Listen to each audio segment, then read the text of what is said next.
Meanwhile, festivities are underway in Britain to celebrate the record-breaking reign of Queen Elizabeth, 70 years on the throne, Anne-Marie. This Platinum Jubilee includes events throughout the UK, starting with a traditional military parade in the heart of London this morning. Holly Williams is there talking to people along the parade route. Well, this was a very British military parade. Here they call it Trooping the Colour, with traditions dating back centuries.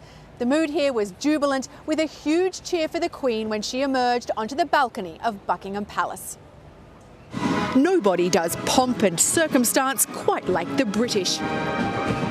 Over 1,200 soldiers marching in formation, lots of bearskin hats, the royal children in an open carriage, and 2 princes on horseback. Some here even slept on the street to get a front row seat. Without the Queen, Britain would be Britain, but she makes it great. On Saturday night, there'll be a pop concert at Buckingham Palace, headlined by Diana Ross. And on Sunday, street parties across the nation. A giant thank you from the British public to their Queen. They are thanking her for an historic reign, stability, continuity, leadership. At 96, the Queen's looked frail in recent months.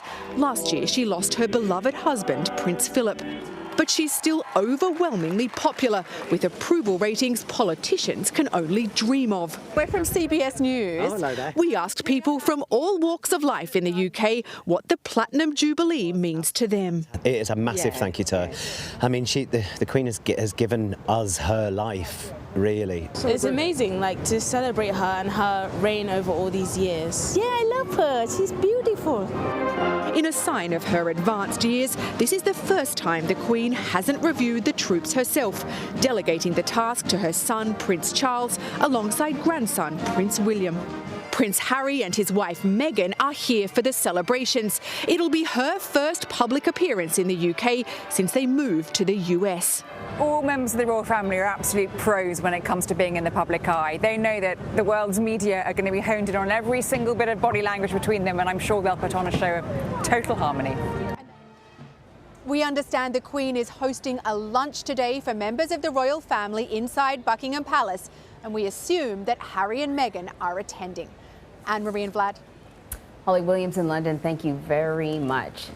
Well, the Queen's Platinum Jubilee marks the longest ever reign of a British monarch, going back more than 1,000 years. CBS News senior foreign correspondent Mark Phillips is joining us now from London with more on that. And when you think about it, right, 70 years, like you think about sort of the witness to history that this woman has been, the many, many world leaders that she has met.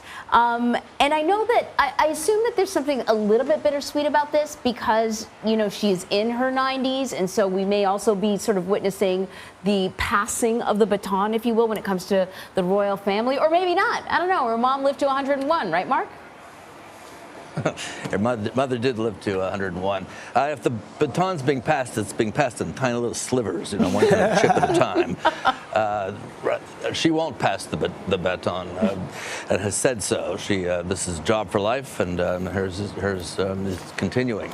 She has handed over, you know, some functions, bestowing knighthoods, tapping on the shoulders with the sword, that kind of thing, attending various royal events are now shared between her children and grandchildren, and she does, you know, she doesn't do that anymore. And she also, there's some evidence that she, after a lifetime of doing what she's told, which is basically what a monarch here does, she does what she's told to do by the government and by her advisors.